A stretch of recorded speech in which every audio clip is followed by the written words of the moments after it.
Pozdrav i dobrodošli u još jedan video. Ovaj video ćemo praviti u obliku jednog vloga. Nemamo neku specifičnu temu o kojoj ćemo pričati, ali ćemo proći kroz neke stvari što smo radili kroz zadnjih mjesec dana, koje nisam pokazao nigdje, samo na TikToku, pa krenimo u video.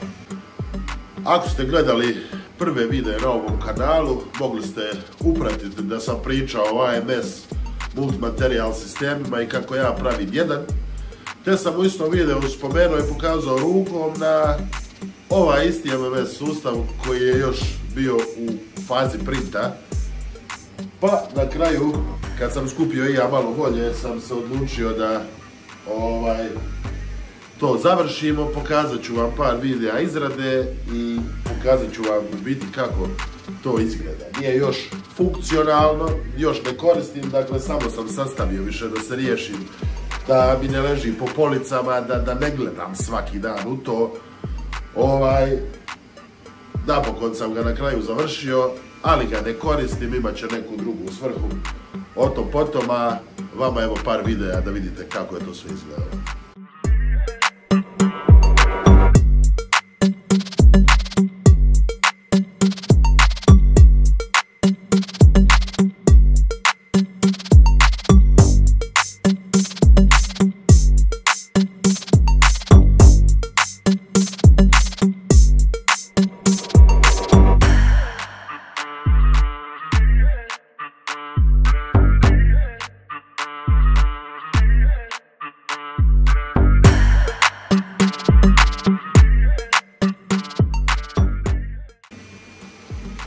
I to u biti izgleda ovako, podosta je i veliko. Dakle, tu idu Bowden tubovi koji provode filamente. Mislio sam da to može čak ići na zid, međutim zbog Bowden tubova nema šanse da to dođe na zid. Ali onako izgleda jako interesantno, može stajati na stolu. Mislio sam to na kraju da koristim za K1, ali sve kakve su prilike, mislim da ću pričekat Creality AMS sistem da kupim i ugradim u K1 Max. O tom potom, a šta se još uradilo u zadnjih nekoliko dana, pogledajte u nastavku. Također, jedna stvar koju sam prije spominjao, a to je Klipperov firmware na Enderima sedmicama. Na kraju sam uspio, premda su ljudi u 3D community govorili da nema šanse, da Ender sedmice ne mogu raditi sa Sonic Padom i Klipperom iz razloga jer Sonic Pad posjeduje neki stari Klipperov firmware koji ne može raditi tako to. Međutim, na kraju moje eksperimentiranje se isplatilo i mi smo dobili Klipper, kao što se može vidjeti. Ender 7 radi na Klipperu, ekran možemo više zaboraviti.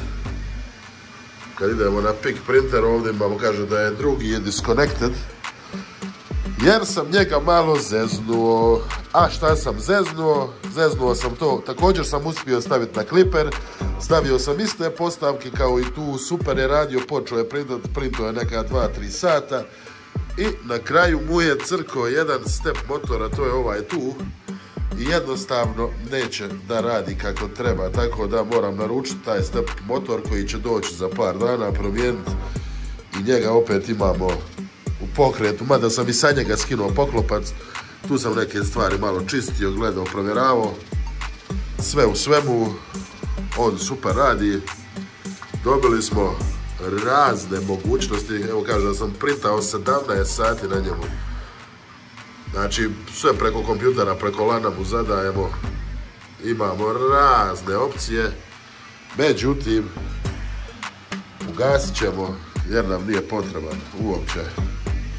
Tako da tu dvojicu smo sredili, još samo da na njemu riješimo step motor i završili smo sa tim poglavljem. Anycubic Predator, također smo radili neke upgrade, promijenili smo u malo boju. Sad je malo više Prusa style, da vam snimim samo iz drugog ugla. Dakle, šta se tu radilo? Isprintali smo mu nove potplate, koje sad imaju lijepu teksturu koja se sjaji. Ovaj grebec sam mu čak mislio zamijeniti, kupiti novi jer stvarno nije skup. da se zamijeni skroz, da malo ljepše izgleda i da bude stabilniji. Isprintali smo mu nove, ljepše i čvršće čepove za sve, stavili smo mu nove gumice kako bi to sve bolje stabilizirao. Dodali smo mu dual drive ekstruder, tako da može ekstrudirati i raditi puno bolje. I povrh svega da vam pokažem još nešto što vam nisam pokazao, to je Mandalorianova kaciga.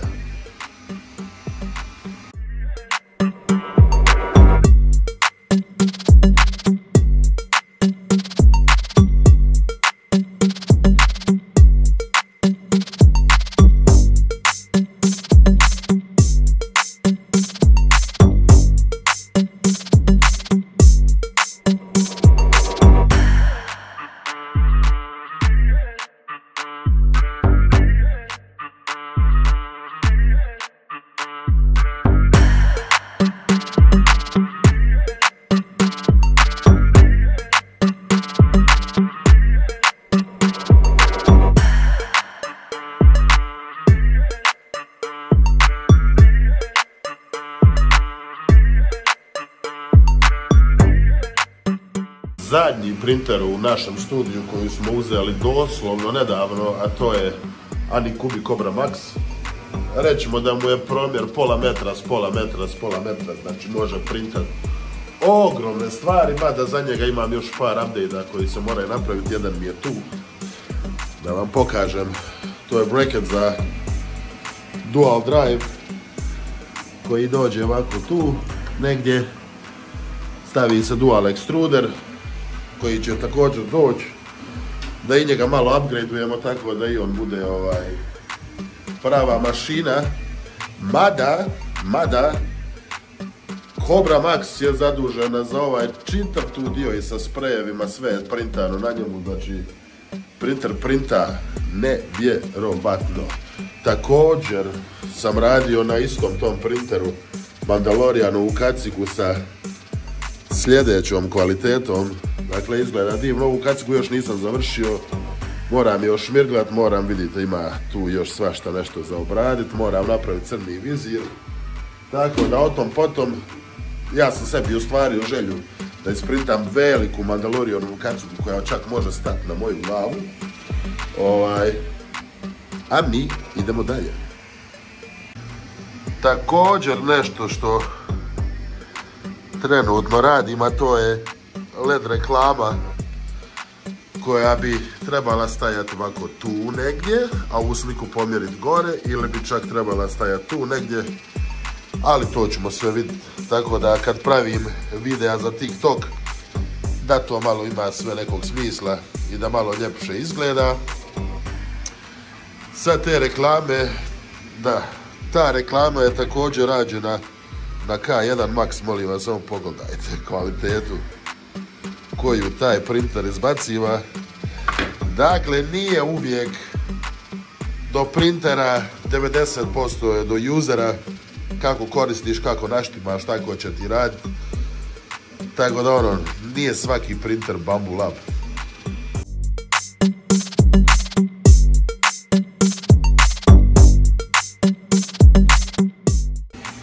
Svuda printaj, svuda pođi, na kraju svom mezimcu dođi K1 Max.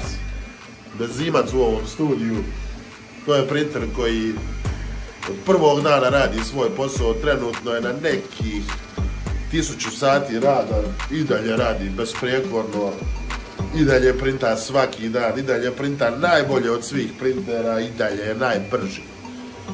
Od kad sam mu promijenio nove nosnice koje su oni u biti stavili u Creality na K1 Carbon, ugradio sam te nosnice ovdje, trenutno mogu i Carbon printat, tako da ovaj printer radi svoje stvari. Daću vam par kadrova da vidite time-lapsove i video izrade nekih upgrade-a koji sam radio za njega, kao što se može vidjeti. Samo da vam pokažem drugi kadar.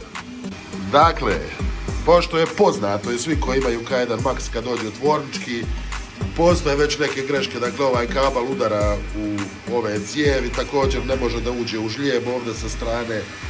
Ovdje također nazad isto je kabel udarao, ova cijev je skroz lelujala lijevo desno. Tako da su neki pametni ljudi su izmislili neke stvari, a ja sam to isprintao. Dakle, podizač za čitav kabel, 90 stupnjeva lid za cijev, držači također za cijev, ovdje sam također isprintao jedan držač za rail, nove poklopce za kanale od kablova i trenutačno radi naš najnoviji model koji sam radio sinoć, to je stalak za olovke u obliku alijenske glave.